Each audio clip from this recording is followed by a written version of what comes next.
Hello, ladies and gentlemen, and welcome to the Say Report. I'm your host, Devon Decker, and joining me, my host companion, Sejan Sarowick. Sejan? Hey, everybody. I was waiting to hear what you were going to call me. Yeah, hey. Well, I thought about it, but what actually feels like the better thing to say is that if you're going to do a podcast with somebody via Skype, and if you're starting a podcast right now, that's kind of the only thing you can do. I guess you could do a Zoom podcast, but I don't think Zoom is great on its own. Yeah, no. Zoom has a lot of weird issues, especially because it's the Wild West, and as we're learning with a lot with technology companies, is the further removed from any legislation they are, the more likely they are that something shady's going on in the background. So, also, the closer they are, the more likely that something shady is going on. Well, because they're under the cover of Daddy, so Daddy will keep us safe. Daddy being the government or the SEC? Oh, I thought you meant Big Daddy Zuck, but yeah, no, yeah. That's also a very good point. Also, I said Skype because we used Skype for so long to record this show. We've gone over to the Discord train. We made the leap last week because I was listening to some old episodes that we had recorded on Discord, and they sounded so much better. And I'm like, why did we stop? And then halfway through the episode, I realized why we stopped. But regardless, if you're going to do a podcast not face-to-face with whoever you're podcasting with, you need to be able to understand their silences. And that was just demonstrated between Sejan and I, which is why I think he was curious what I was going to call him. Is that correct? Oh, no. I don't know what this silence means, and I feel terrible about it. Hey, what's going on? I just kept recording as if nothing was happening, but what's up? No, I'm back now. I don't know. Wait, did I go away for you? Did you not hear me? No, did you not hear me talking about Big Daddy Zuck for like a way too long time? No, I didn't hear any of that. Oh man, Yeah. maybe they edited it out. Oh shit, he heard. Maybe they no, you're not gonna get to say any of those negative things. Hey, they weren't negative. I will say that. Oh, look at that. Then you should repeat them at length. No. No, but it's Yeah, I don't. Yeah. I don't know what's going on with that, but yeah. Hey, I'm back. Okay, well, welcome back. I didn't know that you had gone. As I was sitting here talking about understanding your silences, I thought you were mad at me. No. So yeah. So this is the Say Report. We're a show about everything. Apparently also understanding silence. Because I've redone the Say Cave. If you listen to our very special episode from June, where we celebrated X-Men a month early, I was deficient in the studio area. And I didn't have a Wolverine figure, which, like, Sejan was floored by this information. I mean, I honestly was, as a man that once gathered 3 friends to get through the entire X-Men arcade cabinet game. I was very confused as to why you didn't have at least a Wolverine down there. Well, the big issue is that the only Wolverine I had prior to today is in my X-Men arcade game, like, display piece, where every character in their arcade costume is currently placed. Except for Storm, because she releases on October 4th. And hopefully I get her, because it's a Target exclusive. So we'll see. But we're not talking about that today. We're talking about the fact that since that, I have added 2 Wolverines to the desk. And Wolverine 1 is Wolverine's first appearance from Hulk, like 82, where also Wendigo is there. And nice. He's goofy. Yeah. That is the super like animal style Wolverine, right? Like, yeah, and he has like his face he looks like a cat. He looks more like a cat than the Wolverine that we all know and love. Like I would believe him to be a male version of Hellcat before I believe him to be Wolverine. If you know who Hellcat is, Sejan, I hope you do. I don't. I'm with you. No, yeah, I was thinking more of like an early iteration of Beast than anything, but yeah, I get where you're going. Yeah, no. Oh, no, not. I love early Beast where he's just a dude with big hands and feet, but no, not that. And then I was looking through, and because Wendigo also appears in that first appearance, I wanted to get a Wendigo figure. Plus, Wendigo is a villain in the X-Men arcade game. So it all tracks. All of my actions track. And the only way to get Wendigo is if you buy a bunch of characters that you probably don't care about and Mr. Sinister. Yeah. Right. And that's important because Mr. Sinister currently is like $55 for an action figure. So I just bought the Wendigo arm that comes with him for $5 off of eBay. So there are ways around it. But one of the things that I needed was X-Force Wolverine, which is Wolverine in his black and gray costume. And I've been affectionately referring to him as Black Wolverine. Also Batman. Those are the two things that I've called him. And prior to the show, I said to Sejin, I need to show you Black Wolverine. And that got us both to thinking, is it time for a Black Wolverine? And I think so. I mean, my immediate thought was, about time that they did something like that. But yeah. No, I love that you have a line at which you will not go down the collector hole anymore. I really appreciate seeing where that line is, to the point where you're like, fuck that, I'm not buying Mr. Sinister, I'm just gonna buy the arm off of eBay. When, like, at the end of the day, like, the collector, like, the idea of collector, right, the person that they're trying to sell this shit to, ideally the whole reason they're doing this is so, like, the Build-A-Fig stuff that they're doing is to get you to buy Mr. Sinister for $50. Right. So it's first of all, I've never been a big fan of Mr. Sinister. I will get that right off the table. He has never really appealed to me as a character. My favorite Mr. Sinister moment is when Deadpool straight up murders him in the video game. And then, like, it stops and they're like, no, you can't just kill Mr. Sinister. He's going to be the big bad for the whole game. And he's like, but he's right there in a chair and I'm Deadpool. And they're like, yeah, no, but that you can't just kill Mr. Sinister like that. And it's like this nice fourth Wally thing. And even then, that's more of a Deadpool moment than a Mr. Sinister moment. Yeah. I hate his name. I mean, let's just be honest. You gotta have clankers the size of, like, Rockaway, New Jersey to call yourself Mr. Sinister. And that's especially not a name... in, like, a universe in which there are other very sinister people. Like, yeah. So I've never been a big fan of him, but also they're aware of that. Like Marvel and all these people who do Build-A-Figures. My very first Build-A-Figure, also behind baseball, inside the curtain, was purchased with Sejin.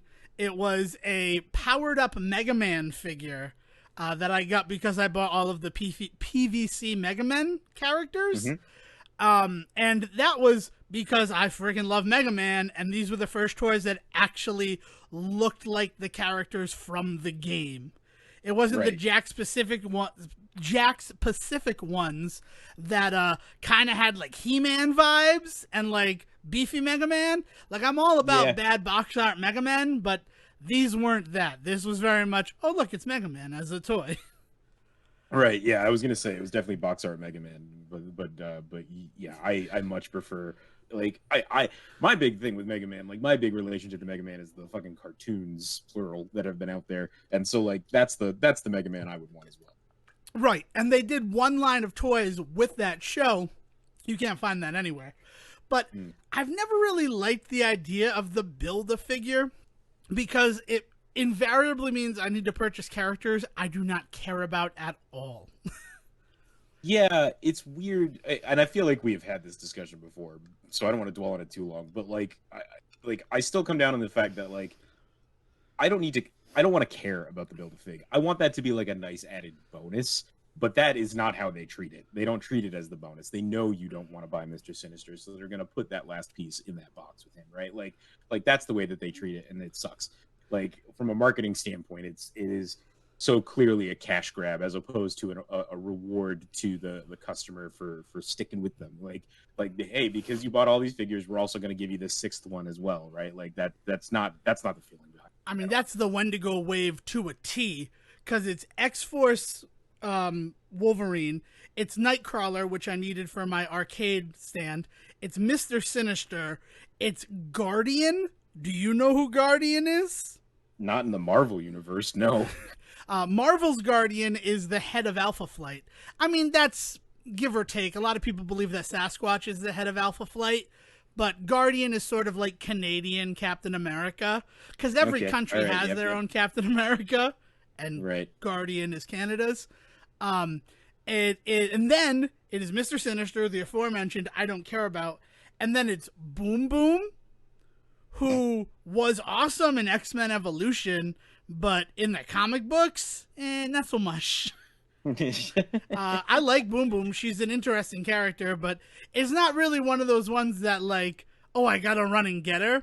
And then it is where like, I feel like the Wendigo wave is where Hasbro like had a come to Jesus moment and was like, we need to stop how we're doing this and we need to figure out another way. Because the sixth character that you need to buy in order to complete the Wendigo is Cannonball. And Cannonball is going to be featured in New Mutants. He is one of the New Mutants, who would then later go on to be a member of X-Force. But the Cannonball figure, I can't believe that I'm talking about this. This was so not on the radar of what I had to talk about this week, but I'm glad that we're compliment sandwiching this episode, and you'll understand why in a second. The Cannonball figure is a torso, and it's a fully articulated torso, moving head, moving arms with elbow joints, and then it is just on top of, like, a Jetfire? Not Jetfire the Transformer, but as if there's fire coming out the bottom of him. Yeah, and that's like just, there's no feet. That's just a solid piece of plastic. You can't do nothing with that. You buy a toy that, like, you put on the desk and say, that's a toy. It was going for $2 at GameStop back when I was able to go to GameStops. And it also comes with the leg of Wendigo. So, really, you're buying that for Wendigo's leg. Oh, man. See, that's the other thing for the Build-A-Fig stuff for me is, like, I also always hit a point where I'm like, does he need to have a left arm?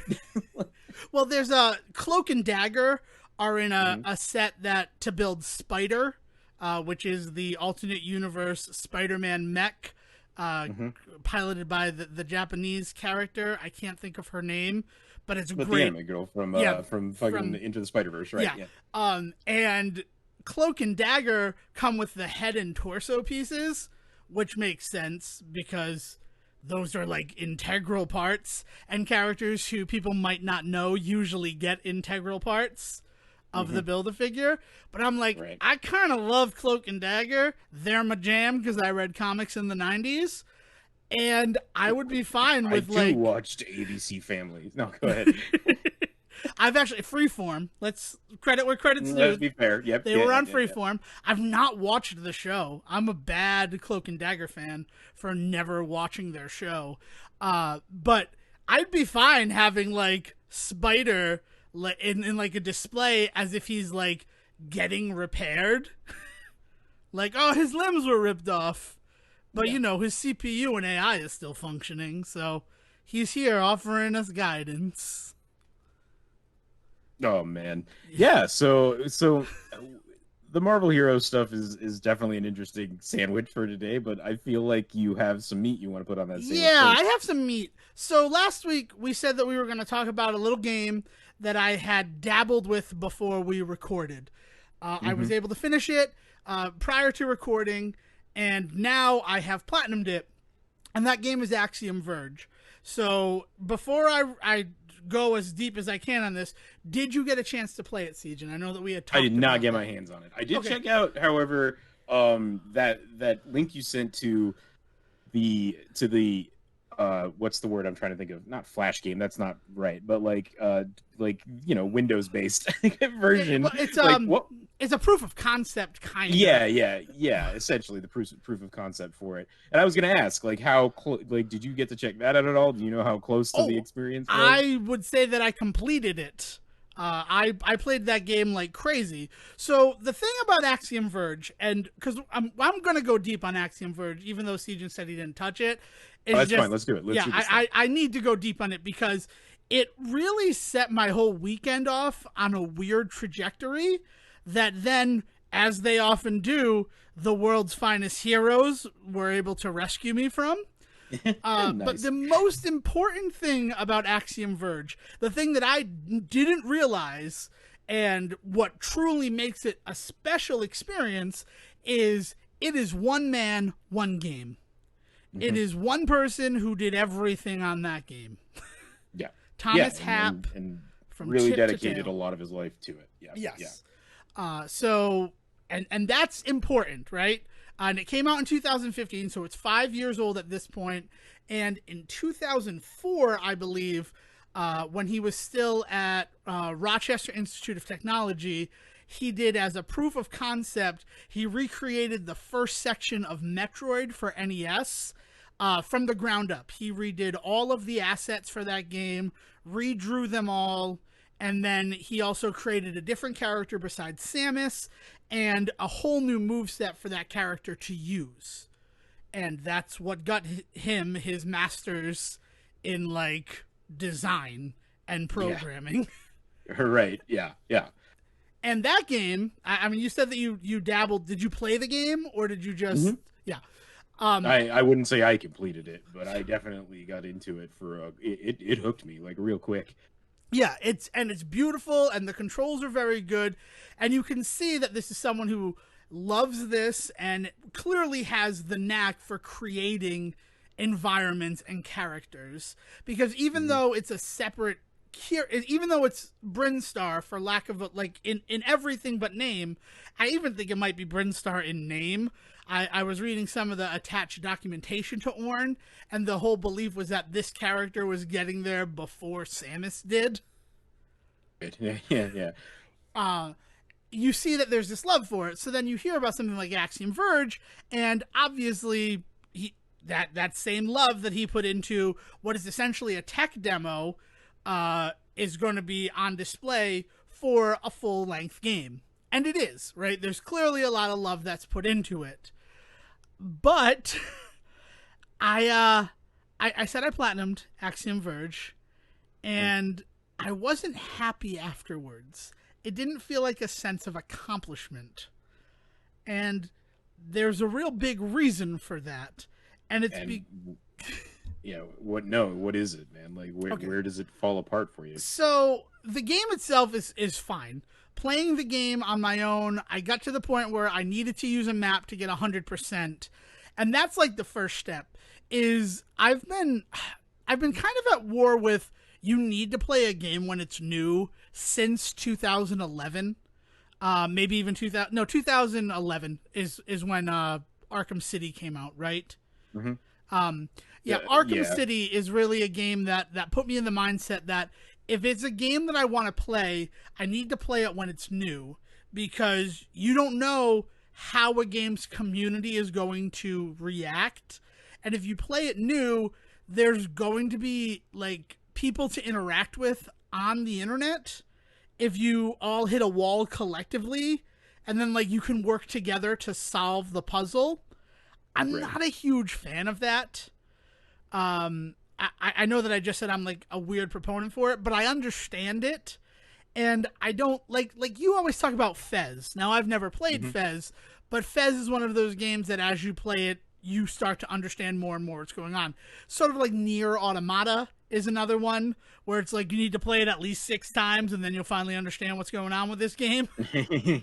Yeah, for that's for different that's because each time that you get a different like ending and things like that. But yeah, the idea being with Fez is that working with the community to get through that game was that. Like the reason that I talk about that so much when we have this conversation is because like it is noticeable that after the community figured out how that game worked, it's no longer a thing. You know, part of it is because what's his nuts lost his fucking mind making Fez 2. You know, and you know, for more info on that, like go check out Indie Game the movie, because if you want to see what the fuck that developer went through mentally making that game, like it is a phenomenal like expose on the way that indie developers are treated by the fan base and the world and stuff like that. But yeah, so like to that point, like Fez is not the same game anymore. Like now that it's been figured out. Right, because there was a real world component to the game that has sort of been stripped away, Right. and Axiom Verge very much has a similar thing going on in it that I just had no idea about. This is a game that I had never played. I was talking to somebody about Shantae and the Seven Sirens, and when I told her that I had never played Axiom Verge, her response was, "You need to stop what you're doing and play it right now." Like, if you like Metroidvanias, and I know you do, how the fuck have you not played Axiom Verge? And the first, like, strike against Axiom Verge was how things are hidden. A lot of the times you just need to, in a room, run against every part of the wall, and maybe that bit of wall is fake, and there's something hidden behind it. Like, it doesn't feel intuitive. It feels a lot like the game was built so that you could go online and be like, I know I'm missing something in this region. Can anybody point me in the direction of it? Yeah, when it gets to the point where like somebody has to go into a game's code in order to figure out the solution to a problem, like that's a poorly built puzzle, right? Now, I'm not saying that is the case with Axiom Verge. I'm just saying that like I have come up against that in games. There have been some pretty atrocious like puzzle games that I've come up against, especially on like Nintendo platforms where they used to have so much fucking trashware that was out there, right? Where like people would put games out with like unsolvable puzzles to the point where you were like, I need to contact the creator of this game. It's my last choice. And then turned out that creator had like a Patreon where like if you paid them money, they would show you the answer to the puzzle. Like that kind of shit started to get fucking horrendous in the early days of like indie development when it blew up real big about 10 years ago at this point. Yeah, I remember that like a big effect of that, and that I recall is in Twilight Princess. You're asked to catch a fish, and the first fish for some reason does not register that you've done it. You have to catch a second fish in order to complete that task. Right. And like it, by all accounts, it just seems like it was maybe a coding error. Like, but because of how the game was, and like everybody was kind of looking at the Wii thinking this is going to fail. Like people were looking for reasons to not support that system, which now the best with the Switch in second place, like quick on its heels to unthrone the Wii and its incredible sales numbers. It's one of those situations where like everybody took to the internet to be like, I don't understand how to solve this. What's going on? And I feel like that is either a direct root of a lot of the puzzles that we were seeing in games, because DSiWare was sort of where that definitely started, because that's where like indie first met with console as opposed to and like commerce. being on Steam. Yeah. Like the big thing with like getting an indie game onto like the Xbox Summer stuff, which is what blew up indie development in a lot of people, is that a lot of that sort of stuff, those developers were making money off of Microsoft, but Microsoft wasn't making money off of the games. So like Nintendo was very quick to be like, look, we're not gonna like we don't want to be part of this. We're just gonna allow this to happen on our shit. And that's why you ended up with like 1,000 different flashlight apps on the fucking DS. Very true. I never had a DSi. I skipped that, so I never really got into the DSware situation. I mean, of course, I'm embroiled in it now with my iPhone, but apps are everywhere.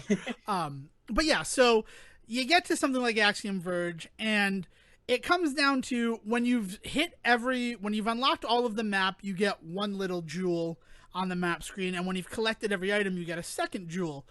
And when I have the 100% for the map, but I don't have the jewel for finding everything, that's hella frustrating. Like, it's like, what am I doing wrong? Yeah, what am I it's funny missing? that you mentioned Arkham City earlier, because it's one of the biggest sins of the Arkham series is the 110% completion rate for like the fucking like Riddler shit. And like I get that what it's measuring is, look, you don't have to get every Riddler trophy in order to finish the Riddler storyline. We want everybody to have a chance to see the end of the storyline. So really you only need like 80 out of 100, and that's being kind. It's more like you need like 150 out of the 250. But anyway, but like you only need 80 out of the 100, and then we'll let you get to the end of that storyline. So that's 100% and you're done.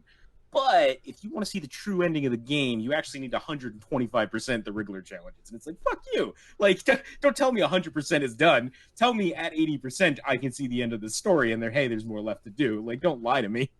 Yeah, the only games where I think over 100% worked is the Donkey Kong Country games. Because it, like, went to 101. It wasn't a whole other 10% of the game that was hidden behind.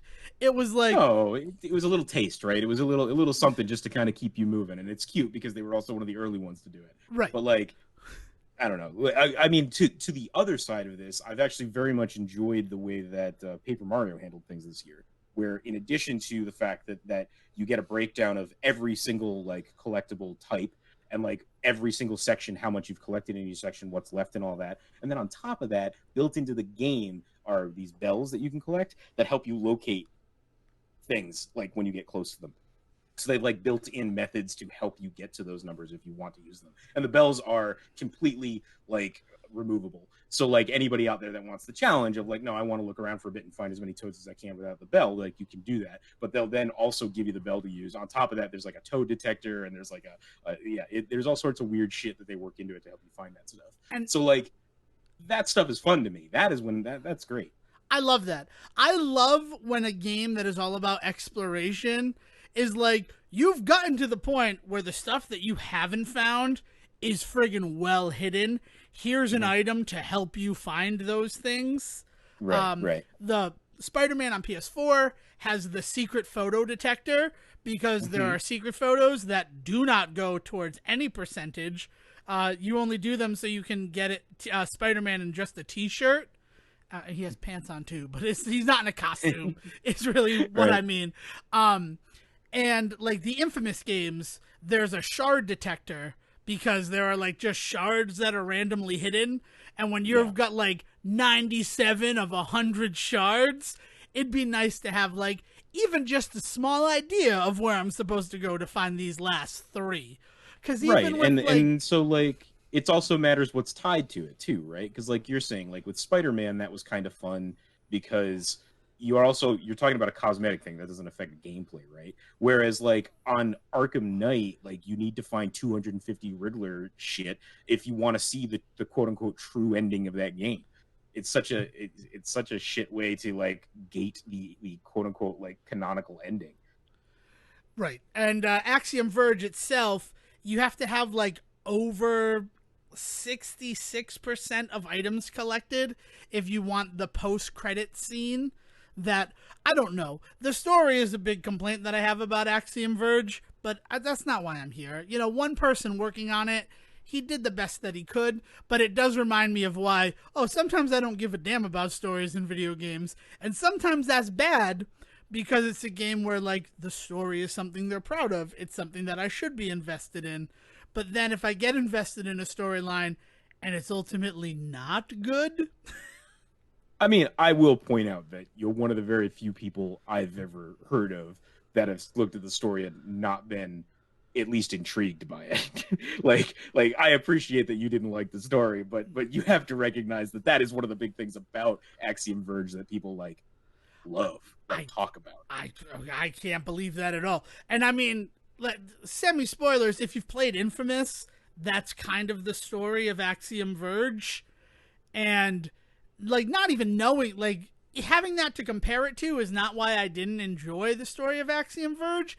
It's just, it gets to a point where story takes a back seat and then you have so much exploration that you have to do that you've almost forgotten what's happening. They front loaded the story in a way that really made the rest of it feel anticlimactic. Yeah, that's what I wanted to say. I mean, like one of the big things that it uses story-wise is the whole "it was all a dream," even though that's not really what happens. There is this feeling of it was all a dream, right? Like I don't know much about Axiom Verge in terms of the gameplay, but I know a lot of what people have talked about with it over the years, and so I know that like the twist at the end can be somewhat I'm trying to think of the best word for this. Like it establishes whether or not you're going to love or hate the story of this game, and that is the awakening to like the world reset, right? Right, but he doesn't ever believe that it was a dream. He's like, that all happened, and then I That all need to get happened. I back was to just it. sent back in time, or like, Yeah, or the like it's timeline one was of those. altered. Well, I mean, the thing. All right, spoiler for Axiom Verge, right? Do you Yeah. mind if I hit this? It No, seems no, like let's you do know it. some stuff over. So the whole story is that on this planet, Athetos has come and he has enslaved with a pathogen that corrupted the people who live on the planet.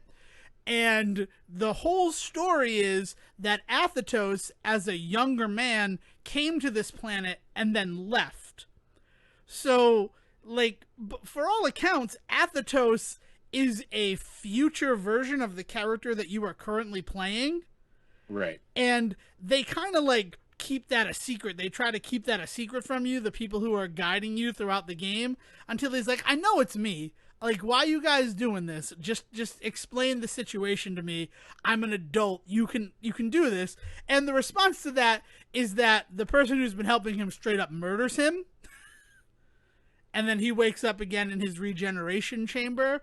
And then it's explained that you're not really Athetos. You're a clone made from genetic material that he left here the first time that he visited the planet. The Cloud story. Yep. Yeah. Yeah. I just like, you're not really Sephiroth. You're just a clone of a clone of a clone of Sephiroth. Yeah, it's just, and it's like, oh, okay, that's cool. I was more invested when it felt like you grabbed me from earlier in my timeline to defeat an evil version of me from a parallel universe. Like, that's something I was invested in before you just made me a clone. I'm not a big fan of clones personally, but then at the end, when it all resets and he's like, oh, so all that stuff that happened never happened, but I know that it did. I have Right. the memories and they're so vivid. So he then dedicates his life to getting back to that planet. And it's like, so this is what puts you on the path to become the villain. And that's fine, but I don't know how you look at that and think, oh, it was just a dream and now he's obsessed. It's like, no, it doesn't. And then Oh no, it's not. It's not that people think that that's what was actually happening. Okay. It's that same feeling of like pulling the rug out from under you, of like, oh, and none of that mattered because we were able to just send you back to this time period and just fix it. And it's just like, okay, like there's no repercussions for what happens in that. There's no sense of catharsis because there's no sense of like the person got what they deserved or paid for their evil if it's all been a dream, right?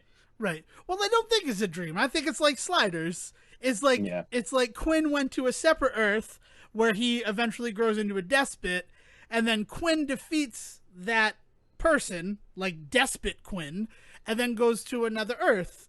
And like that planet that Quinn traveled to is now in a better shape than it was before Quinn went there, but then Quinn still goes on his way.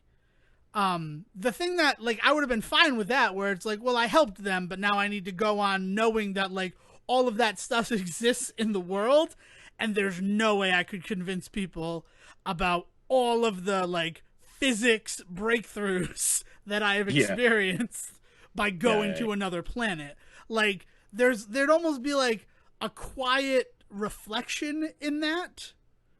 But then, if Quinn, after seeing the despots, like, well, I need to do whatever I can to make sure I don't become that despot, and then those actions lead to him becoming the evil Quinn from that planet, that's where it's like, okay, so you learned nothing. Like, you've seen what obsession can do to you. Yeah. I mean, there's just the big problem I have for me is it's kind of unoriginal in the sense that there's like tons of even video games that deal with the idea of it was just an evil you all along, right? I mean, I'm sitting here thinking of like BioShock Infinite or even like movie wise thinking about like Looper, like there's a lot of stories that use that. So I mean, I think so far the greatest sin that you've really shown me about this storyline is its unoriginality. Right. So the first time I complete the game, it took me 12 hours in order to get 100% of the items, all the map tiles and everything. And that didn't feel great because 3 of the items I needed to receive, I needed to use passwords because you get a passcode breaker device where you put in passwords. And I put in Justin Bailey, and then suddenly I'm dressed like Samus if I put in Justin Bailey in Metroid, and that's like thumbs up. But when there are passwords that you need to find in order to rearrange the world, that seems strange to me. And what seems doubly strange about that is for one of them, you have like a hacking gun, for lack of a better word, and if you shoot bad guys with it, they become corrupted. The first password that you use, you have to do that to a bush, and then the bush displays the password as it moves around, like letters appear on it. And that's kind of cool. Like, that was awesome. But then the second password, by all accounts, could only be found if you went online to like a website that was related to it. I couldn't find any other way to find the password in game. Weird. Like there's one to get the flamethrower weapon, which is the strongest one. You get a document in game that says if you return to where you found the gun and then traverse the path to the west, you will find the weapon, and the key to accessing it is the weapon's name, DINGER-GISBAR. And so that's the password you need to enter in that room in order to open up the door to get that weapon. And that was cool. Like, that felt like, oh, I found this thing. I needed to solve a little riddle in it. But the riddle was basically, you need to call out its name. And here's its name. It's not like I then had to find the name. No. Here's the name. Speak, friend, and enter. It's one of the oldest. Right. It's one of the oldest password tricks in the book. Yeah. So I don't mind that. But then there's that one that I could not find the password to access that section of it anywhere. And then the third one, and this is the one that really put me in the mindset of this was supposed to be solved as a community. In the room, in very, very small, like you need to take a picture of it and then blow it up to see this. The password is written in the script of the indigenous life forms of the planet. And in the passkey generator, you get the ability to translate, and by all accounts, what they wanted you to do was to take the thing in English and then take it in the indigenous script and then basically cipher out what the alphabet was and then solve the image that was in the corner of the screen so that you could put in the password to reveal the door forward. Now, how integral to the plot is this? Like, could you finish the game without doing this? You could finish the game without doing it. You just couldn't get 100% in all of the weapons. And that's what's gated, is different types of weapons. There's like 20 different weapons in the game, 23 total, because there are 3 that are hidden in secret worlds that I don't even want to get into what a secret world is. Yeah, man. I mean, like, there's a lot going on in this game, and it feels like it's heavily influenced by a lot of things. And as you mentioned, it is like one dude that is doing this stuff, and so it's clearly a passion project, right? And sometimes those passions are not always going to line up with your audience. And by all accounts, the majority of the stuff in this does, right? But yeah, man, that's. It was a weird thing to leave me on, because I wanted to get 100%, and that was the thing. But that was my first playthrough of the game, and that got me 62% of the trophies on the PlayStation version of the game. And then my second playthrough, there's a speedrun mode, which this has to have been where speedrun modes originated. I can't think of another game that had a speedrun mode prior to Axiom Verge, and if there is, reach out to me. If you know, let me know. But there's a speedrun mode in the game, and that eliminates all cutscenes, and it has a timer, and it tracks little checkpoints like beating bosses or collecting certain items. What was that? I mean, that's pretty cool. I mean, like that it caters to that. It feels like it is a love letter to gamers and gaming. And like I said, by all accounts, like it was received that way as well. So like, I totally get like having these different issues with it, especially so far out, like so far removed from when it was huge. But you know, that being said, didn't it only just come out on PlayStation recently or something? Like, No, didn't it it? was PlayStation was one of the first consoles that it went to. Like I remember it Well, was no, the PS Vita was, no, but it but also on went to PS4 around the same yeah, time. It was one of those. This was like it was a console exclusive. I remember them trying to sell PlayStation 4s off of the back of Axiom Verge yeah. at GameStop. Like it had a demo at GameStop, which always kind of blew my mind. And that demo was fun. And then I heard about all these other things that I'm kind of sharing. And I like the speedrun mode, don't get me wrong. So my second run through was the speedrun mode. And for that, I decided I'd also tackle the trophies of don't die, get less than 40% of the items, beat the game in under 4 hours, and then also complete the game in speedrun mode. So I had 4 trophies that I had to accomplish, and like getting through the game without dying in an hour and 36 minutes, that felt good. That was an exciting moment. And if that had been where I could have stopped playing the game, I don't think I'd be filling up 20 minutes of our show with this. 20 minutes so far, there'll be more. Yeah. All right. No, I just wanted to get a read on this because one of the things that I remember about Axiom Verge was people being pissed that it wasn't coming to PlayStation. And sure enough, this is the deal: is it was supposed to be out on PlayStation in 2014, and it kept getting pushed back and pushed back and pushed back, and it finally released in a multiverse edition on PlayStation 4 in 2017. And even then, it was supposed to be June of 2017, but even then, it got pushed back to October, and it finally came out on November 21st, 2017. Right. And one of the reasons To PlayStation 4. Yeah. But before that, it kept getting pushed back. Meanwhile, it was releasing on computers, and it was released on computers, on PCs, on Nintendo programs, and all that sort of shit. Yeah, man. Yeah, that's fucking crazy. That's another weird thing about it. That's why I'm not super happy that Axiom Verge 2 is a Switch exclusive. Because I don't think I'm going to get it on the Switch. I'm going to wait for the PS4 version or PS5 probably, as you know, sand through the hourglass. But it's just one of those situations where I'm not buying a game just because it's exclusive to Nintendo Switch anymore. I've been burned too many times. Like Agalos, I would not have bought Agalos on Nintendo Switch if I knew eventually it was coming to PlayStation. And that's just the fact of it. I don't know. I mean, this is we talked a little bit about the exclusives bullshit and how that kind of really does get in the way of like a game's true success because you've upset like portions of fans because of A, B, and C.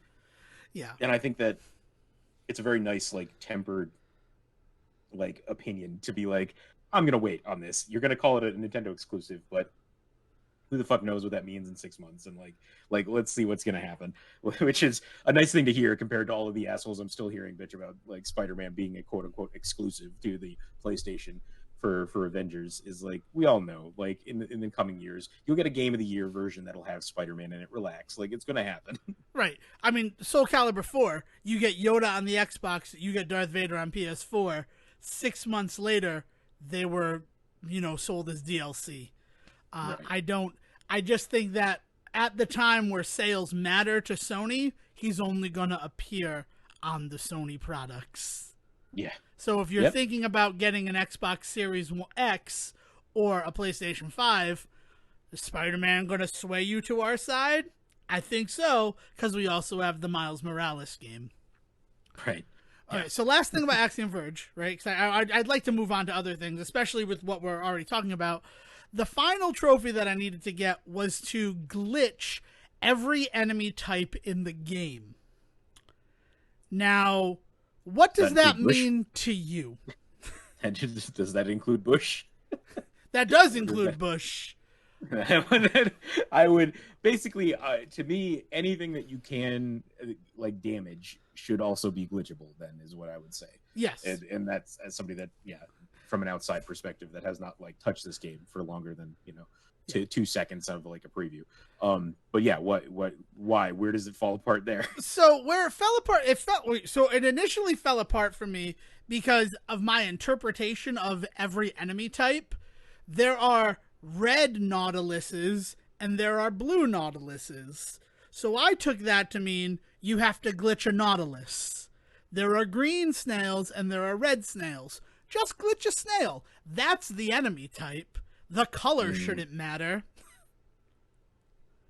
That's not the case. Yeah. I can see how that can get that needs to be more clearly worded in a game in which you have different quote unquote like types of types, right?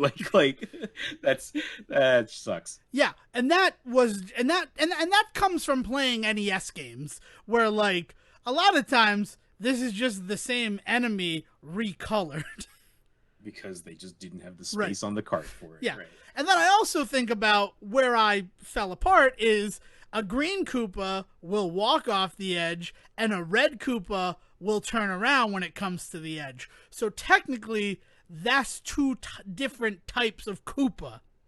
So, like, as I thought about it, I'm like, okay, so it's just bad language and it's a bad interpretation. And also, I'm the only person who interpreted it of everyone that I've asked the way that I interpreted it. Everyone else seems to have an interpretation very similar to you, where you just gotta glitch everything.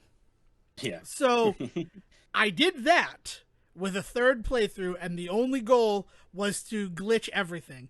The reason why I couldn't do it in my already 100% is that there is a missable thing to glitch halfway through the game. One of the bosses summons little versions of itself, and if you don't glitch it during that fight, you need to restart the game, because all 60 enemies need to be glitched on one save file. And I guess I get that, because Thomas Happ wants you to see I get it everything. Have to be on one save file, but like that's the sort of shit where like you can't redo bosses. Like bosses are not replayable. No, there's no way to redo bosses. And I get that in a game like this, because it's all about playing it again to gain mastery of the game. Right? That's why you have like a speedrun mode. But yeah, it kind of bummed me out because I'm, I thought I did everything.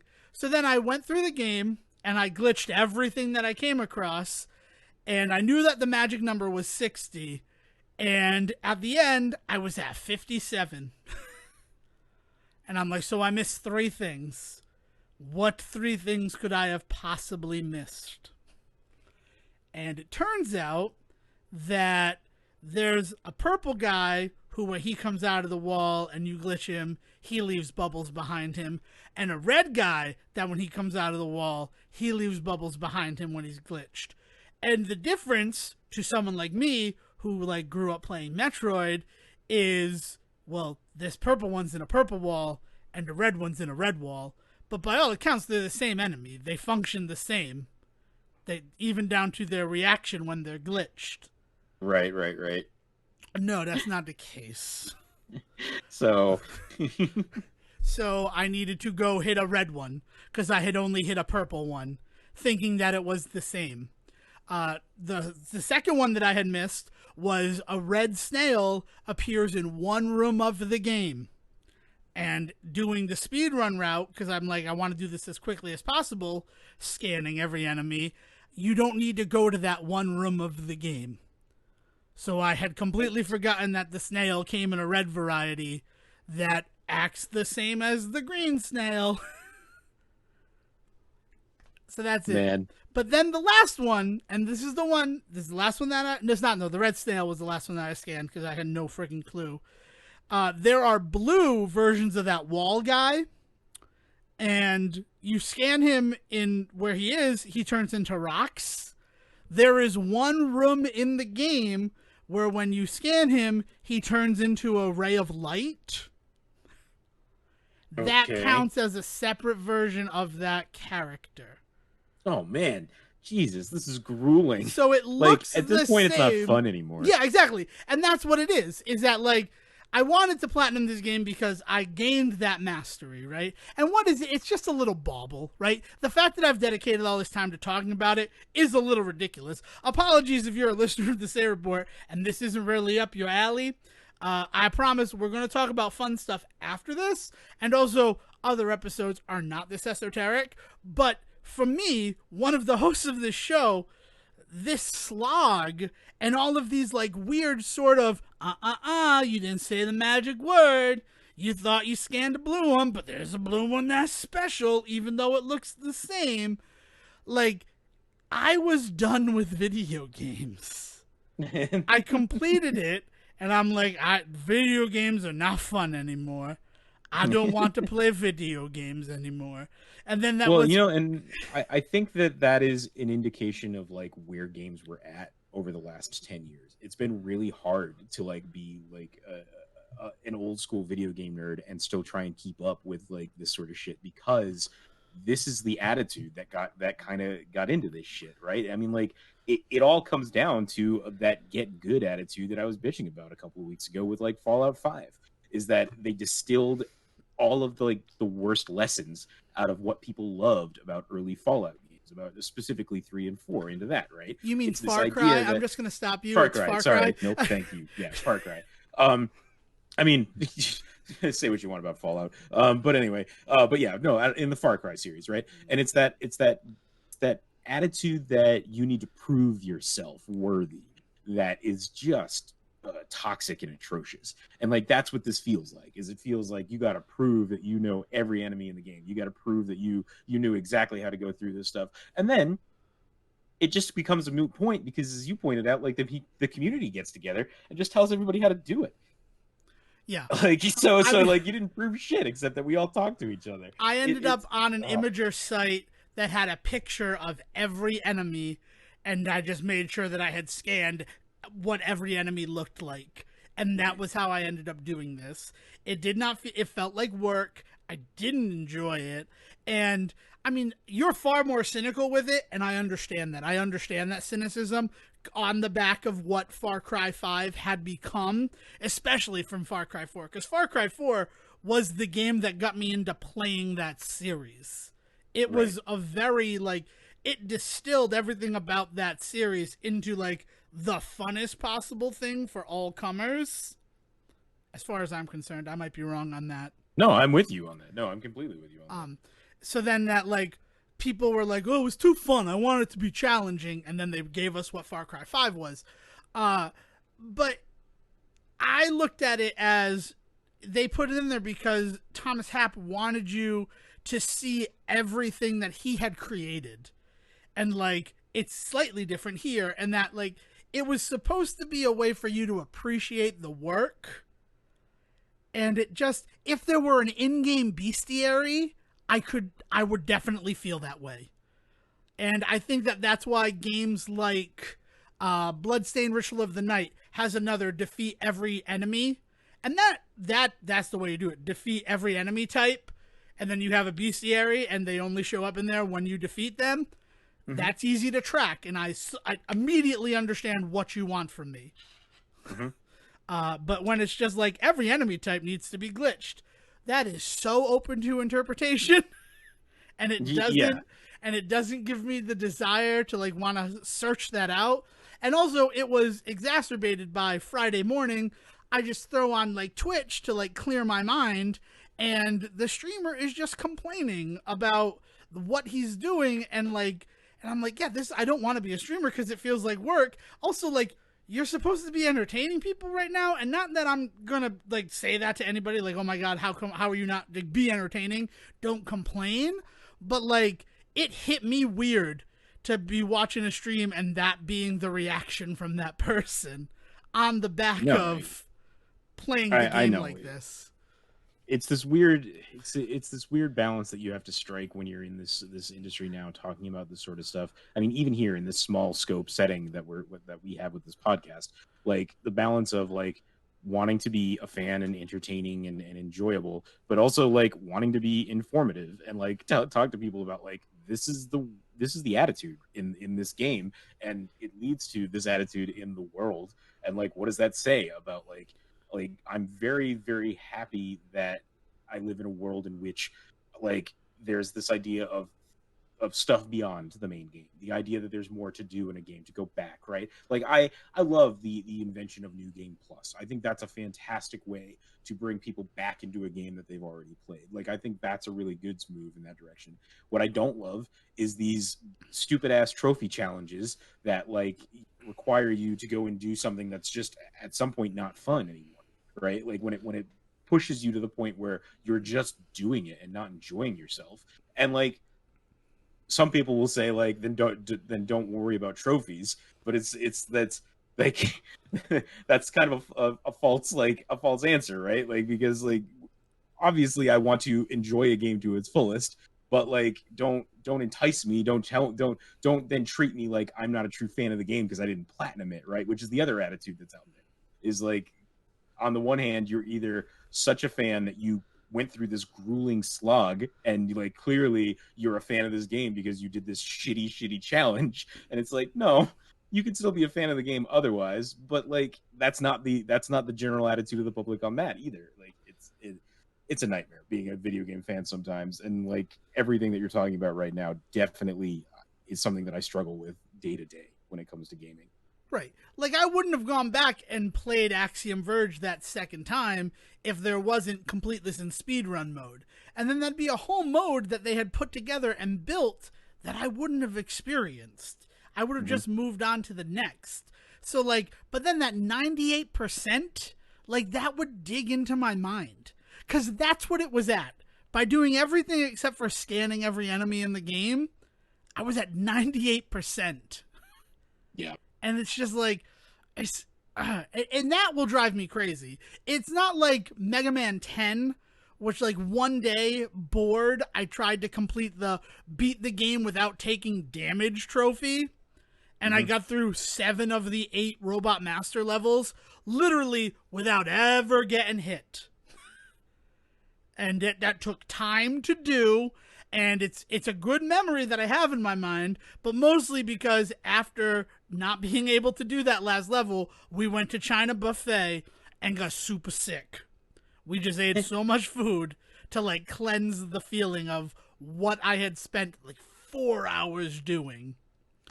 And like that's fine because Mega Man 10 is at 30%. It's not even close to being at 100%. Just because I couldn't do that. There's so many other things that I didn't have to accomplish. I don't know. It put me in a weird place. And then it was exacerbated by someone talking about that. And I'm like, oh my God, this is not just a feeling I'm having. This is a feeling in the world right now. And then, like a ray of sunshine from above, for some reason, because we talked about it on the show that the open beta for the Avengers game wasn't going to start until this coming weekend. The Avengers game was available in open beta on PlayStation Network. It just dropped. I haven't even bothered to look into what happened. I don't like. Did we just get the dates wrong? Like I don't even know. I don't care. Because by all accounts, the first weekend in August was the PS4 pre-order beta. The second one was the Xbox pre-order beta. And then the third was an open beta all platforms. And I don't know what happened, but when you're like, yeah, I downloaded the Avengers game, I'm like, bullshit you did, Sejin. How dare you? I'm in a fragile state right now. And then lo and behold, no, the Avengers game was available to play no matter what. It's not available anymore.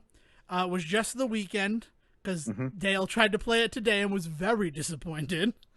But hopefully it comes back over the weekend and we can get some more going.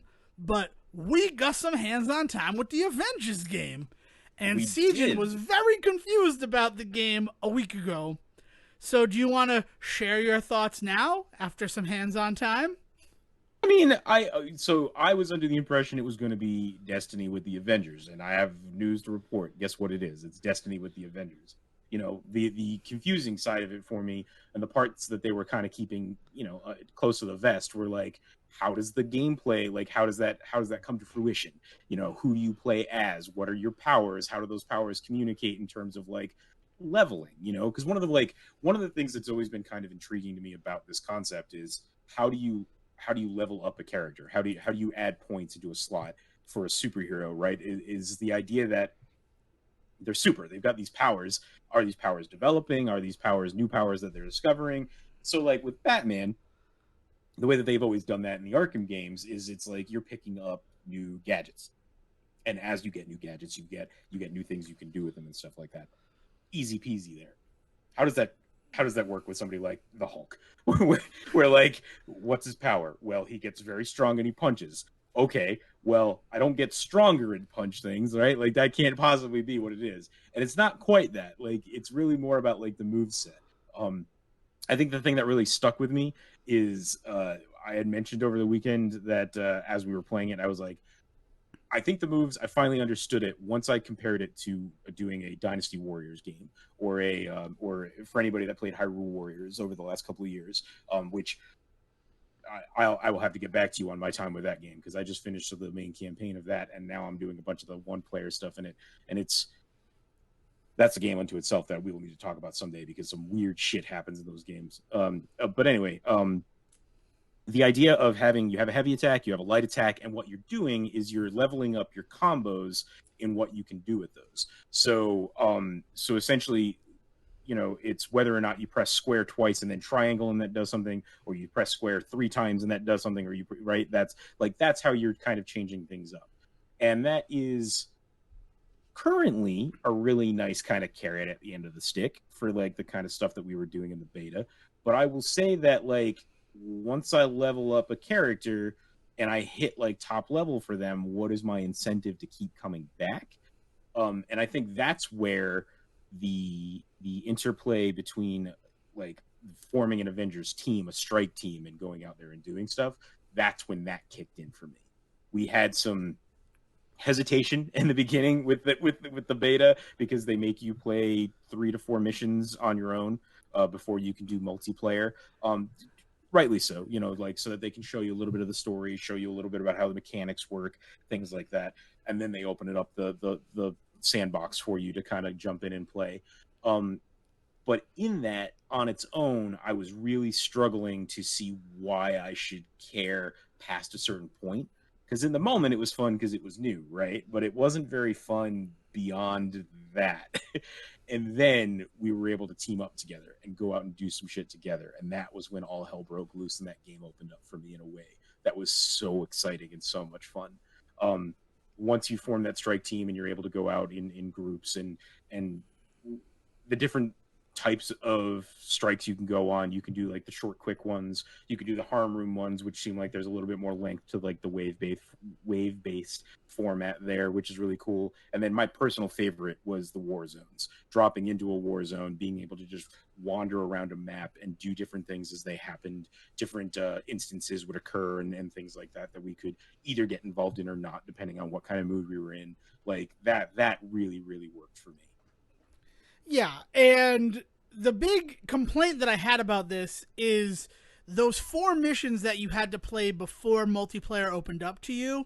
That was fine. It gave a little bit of story, like it explained the whole A-Day event, and that first mission gave you hands-on time with all of the Avengers, including Cap and Thor, who, by all accounts, were not going to be available during the beta. Like everything had said, you'll get time with Miss Marvel, Hulk, Black Widow, and Iron Man. So actually getting to play as Thor and Captain America was nice. And I did not expect that. That surprised me. But what I didn't love about those first 4 missions is the 4th mission was the tutorial for how the game works. Not the first mission. The fucking 4th mission is like finally like, so here's how you block, here's how you dodge, here's how you punch, and it's like, hey, all of this shit would have been great 3 missions ago, guys. You know that stuff in your HUD that you just don't have any idea what that means? What is that little bar underneath your health bar? Good luck figuring that out. That's shit ton of information on screen. Let's not explain any of it. Like I'm like, that's big. That's a big issue that I have with this game, because not knowing that Iron Man has like a limited number of repulsor blasts that he can use, that was weird not to know until, that's why when I hit the button, nothing happened. Yeah.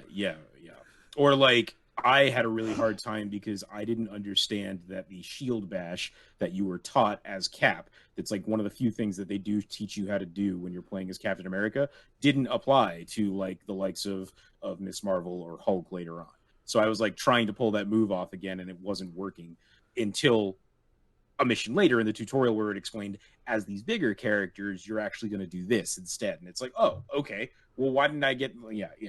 Yeah, and it gives me a little bit of pause, because the ways in which that is introduced to you in the beta, I'm curious how they're going to introduce it to you in the full game.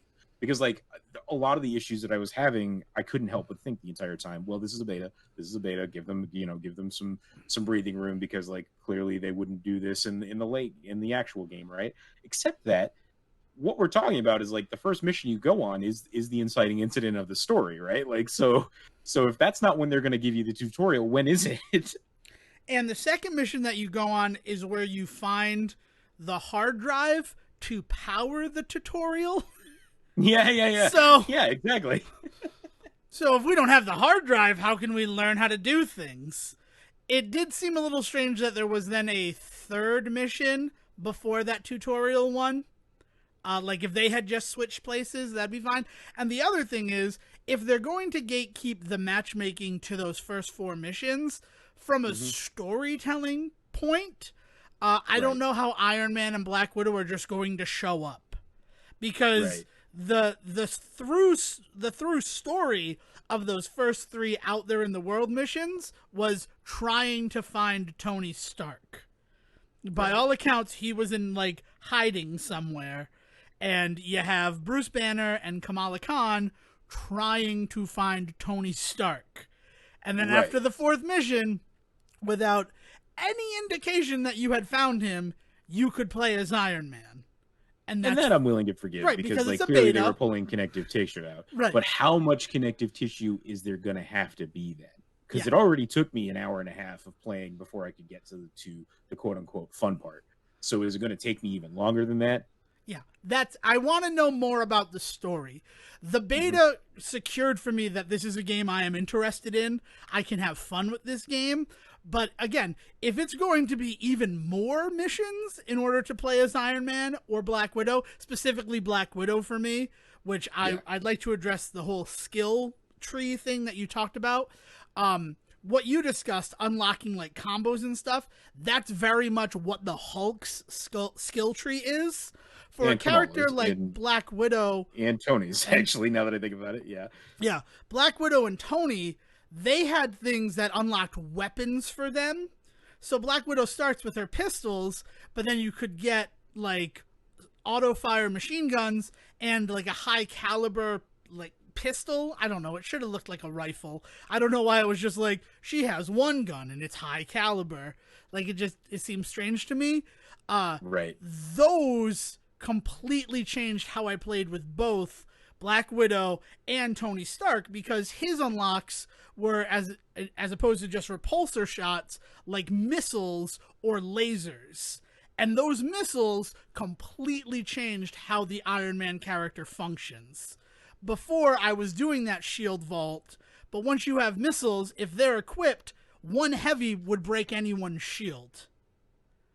And that's buried a little bit deeper than I was able to get with like Hulk and Kamala, because like Miss Marvel and Hulk are who you spend the most amount of time with, right? Right. So I was able to build those guys up faster, right? So there's also something there is you're gonna have to figure out where to find the fun on each individual character as well, right? But I will say this: they need to prove to me why I want to buy this game now and not wait a year until the first 20 levels are free to play, a la like a Destiny or like a WoW or something now, where like you can play the game for free and get in and do all the multiplayer stuff. You just can't get past a certain point unless you pay.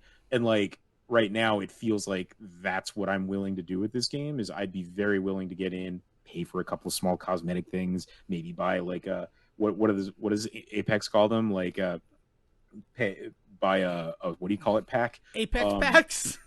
No. There's like there's a package that you can buy that unlocks, like you get 3 epics for buying this pack as well as this, and they're not called beta packs. I forget. No, I don't know. I know what you're talking about, because the one for season 5, it's like a season pass. Yeah, essentially, but a literal season pass. Like we're for so many weeks you'll just get everything that comes out in these weeks. And right now that's where the game is in my head.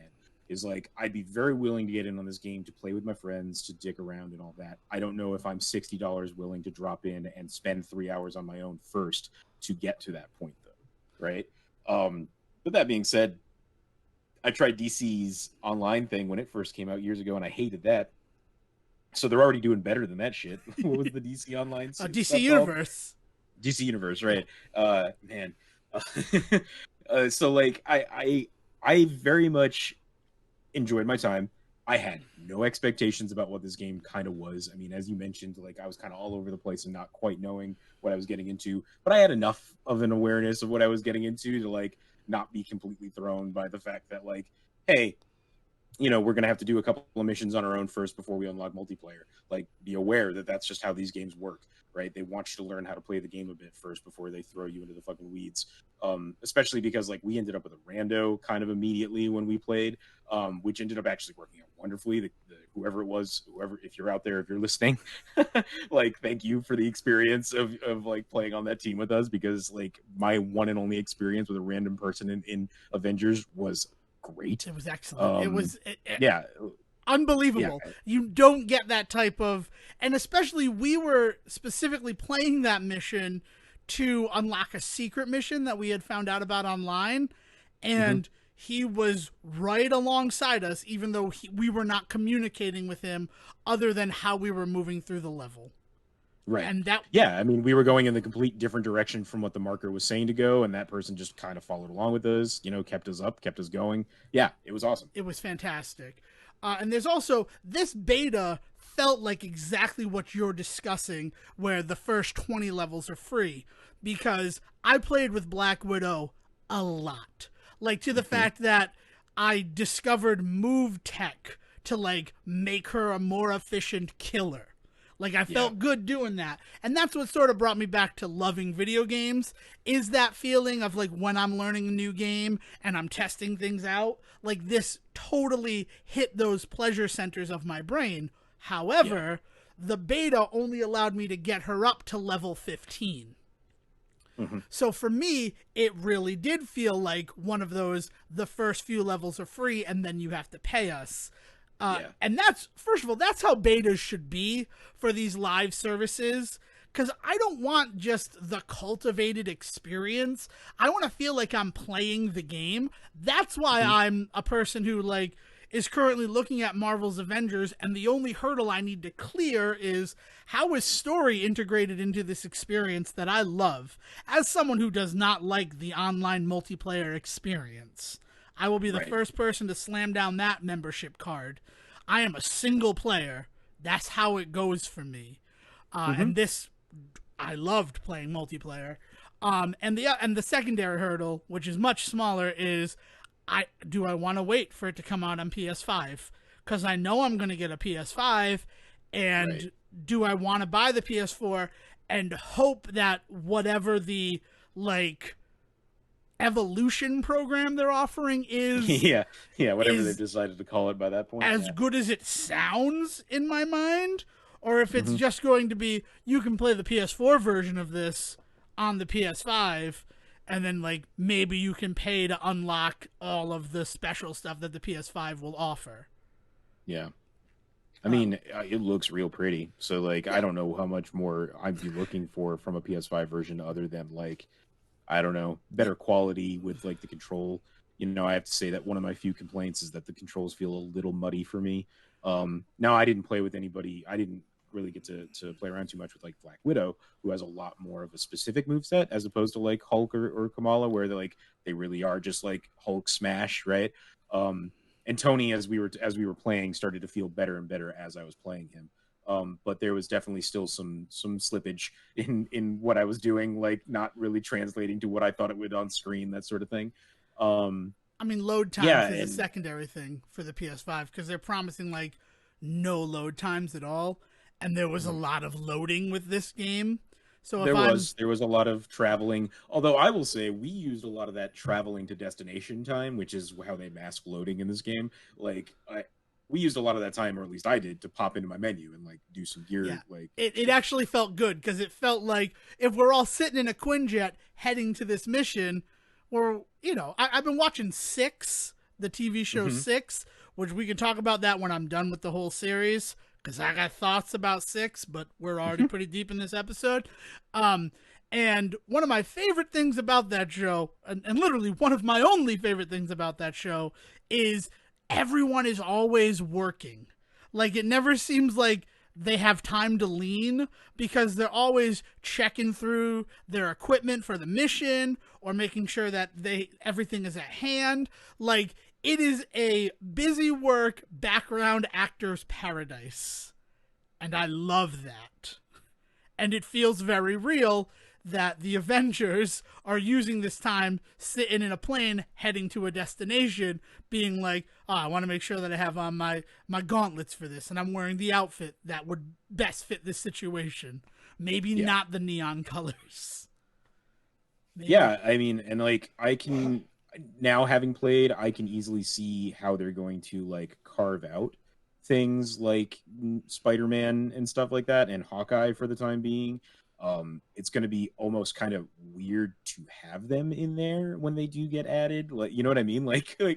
I'm very curious to see exactly how this game goes, because I have to say this. I think the one thing that the beta really kind of showed me is that Crystal Dynamics and like the whole team behind creating this game has put the work in. They really have. Like, even if this game ends up falling flat on its fucking face, I will never be able to say like it's because nobody was paying attention. Like, they have done everything. Every character feels unique. Like, playing, even though I've compared Miss Marvel to Hulk a lot in this, like, they're not the same. Like, there's very different sense of playing with the two of them.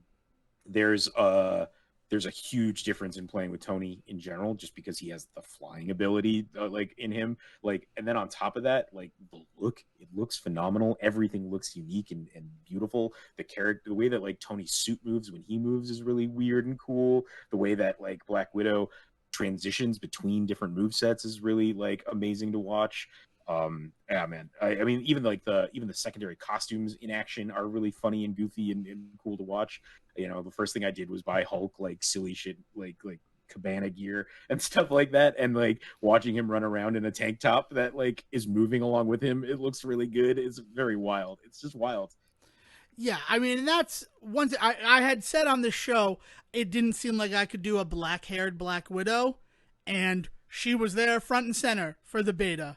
And I bought it immediately, and it's what I mostly played as, because it's not how you see Natasha very often, and it made it feel unique. My hope going forward is that cosmetics, and this sounds awful, because this is bad. This is a negative thing that live services do. It's negative when, like, you buy a hairstyle, a shirt, pants, and shoes separately, but I want to be able to mix and match them. I want to be like, I bought the whole outfit, but then I can choose to have the black hair with, say, the purple outfit. Well, it depends though, man. Like I know you say it's kind of a negative thing to say, but it really depends on how they handle the economy, right? Like, first of all, it cannot be real money for a lot of this stuff. Like, real money can enter the equation, has to nowadays, in order for these games to really be able to work. Games as service, that's just that's the world that we're in with this game. Like, right? So accepting that, like, real money can be a factor if need be. There needs to be a way to get this stuff without real money. And on top of that, like, I'm curious to see how things cost in the economy once the beta's over, because like things were relatively cheap in the beta. So if you can buy individual shirts, hats, hairstyles, stuff like that, and they only cost like 20 out of the 3,000 I just got from the last mission to buy, that's nothing. Sure. Like who cares that you have to buy them individually, right? But if I have to work through 6 missions just to buy one t-shirt, no thanks. I'm not in the mood for that. Right. So it really depends on how the economy kind of plays out once the thing starts. And that also goes for upgrading like powers and abilities, right? Like, the economy of that also has to translate really well, because I'm curious if a lot of how, as much as we were able to kind of build these characters as quick as we were able to build these characters in this weekend, will that translate to when the game finally comes out? Or were they kind of upping that to give people that feeling, that ability to really kind of check out what progression looks like?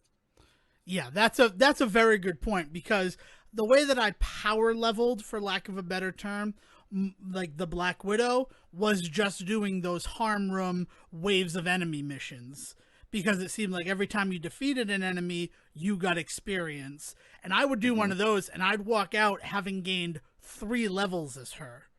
And if that's how the game's going to function, take my money, right? Shut up and take my money. But if that was just for the beta so I could feel overpowered during it, that's going to feel like, maybe I'm not going to do it. But then that also speaks to me about the fact that, like I said, I discovered movement tech as Black Widow, and if that's going to be something that'll be patched out later on, I'd very much want to be a day one purchaser of this game so that I can do that stuff and power her up before it gets patched to shit, and maybe that's nerfed or maybe that goes away. It's that same thing that I was talking about with these other games where, like, if you're not there on day one, you ultimately suffer when you come to the game. I'm buying this fucking game. I just convinced myself to buy this game. And I'm not super happy about it, but like I don't want to come to this game a year from now and Black Widow doesn't feel like she felt over this beta. Yeah. And there's a good chance that even when it releases on September 4th, she's not going to feel like she felt during this beta. But I have to imagine before people get on message boards and Reddit and have complaints about how she feels and functions, they'll be closer to that beta version that I fell in love with than what it could be, you know, even 3 months down the line. Yeah. I mean, that's kind of the last thing that I really kind of wanted to say about this too, is like, we had a ton of fun with it. There were some things that I was concerned about, and I am still hesitant because this game is going to be a living, breathing game. This is not going to be the kind of game that just comes out and then we just play it. No game is nowadays, right? But like, to that point, this least of all, like, because it is that games as service style game, it is going to be ever changing. So all these people that are concerned right now because of the way that it plays this way, because this character's not in it, because of A, B, and C, it's like, if this were like a game like Resident Evil, like Resident Evil 2 coming out and people having issues with the way that characters looked in that, like with the bullshit about like the way that Tifa Lockhart is modeled in fucking like Final Fantasy VII. Well, okay, that's going to be an issue you're just going to have with this game and you have to live with, right? Whereas, like, somebody saying, man, Spider-Man's not in this yet, it's like, yeah, yet is the key part to that. Because, like, y'all know that they're going to figure out a way to get him to you eventually, especially once everybody sees the way that he plays and talks about, you know, whether or not he's worth it. Also, who knows what other characters they're going to introduce? Who knows what other costumes are going to be there? Who knows what other services are going to be built into it? What other style of levels? What other story stuff? You know, as much as you're worried about what the story for this might be, that is important to me for sure. But I also know that there's a chance here for there to be multiple stories that some I love and some I don't. I mean, look at Destiny. Like, I love some of the Forsaken stuff that they finally did. That being said, I wasn't a huge fan of Destiny 2 vanilla, you know, but Destiny 1, I really love the story on. Like, there's bits and pieces of that stuff that I am happy to latch onto and pay for. And I think that they know that, and they can't abuse that. That's where I'm going to fall on it. As long as they don't abuse their privilege here in that. They've got me as a buyer day one as well. Where they also have me looking to the future is the promise that all DLC characters will be free. Now, again, we don't know that. We don't know what that means, right? Like, you might have to. The Wolverine edition comes out in 2023, but yeah. Yeah, exactly. Free could mean eventually, just like Switch exclusive means for the time being. Right. And the only reason that bothers me, first of all, I'm a little about the people upset that's Spider-Man, because I don't think of Spider-Man as an Avenger. I was there when Avengers Disassembled happened. Issue 599 of the Avengers. And Hawkeye died, and Blackjack exploded, and all of these crazy things happened so that because Spider-Man and Wolverine, and even to a lesser extent Daredevil, were suddenly household names from appearing in these movies, they wanted to put them on the team of the Avengers. So they blew up what Avengers had been since its inception. Quite literally. Yeah. To put them all together onto a team. So Spider-Man, for most of my life, was not an Avenger.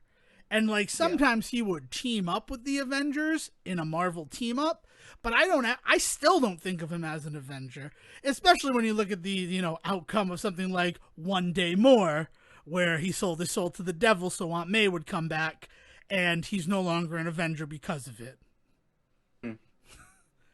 Like, so that's not. I know, and like we're talking about like vocal minorities when we talk about this stuff nowadays too, right? Like that's the other thing. That's the other thing, but it's in an echo chamber, so it sounds louder. Right. But anybody out there that's concerned about what this game looks like now also has to remember that this game is going to be completely different even 6 months from now. Right. So like that's the other thing to keep in mind about this. So I think I have convinced myself to buy this day one as well, simply because like I just want to be in. Like I want to be in on the zeitgeist of it. Yeah. Interesting. Real ziggy zaggy, but interesting. But also, I'm bummed that Hawkeye's not there. Like, it almost feels like we removed him to have him later on down the line. And if they were charging for DLC characters, it would definitely feel that. But it almost feels like, no, we realize that maybe we don't focus on Hawkeye right off the bat. I also think it's that Disney effect of, like, let's give them a reason to keep coming back, right? Mm-hmm. Like, once people start to die off this game in about 2 months, suddenly there's a new character to play. Like, I think it's also partly that. Yeah, I could totally see it.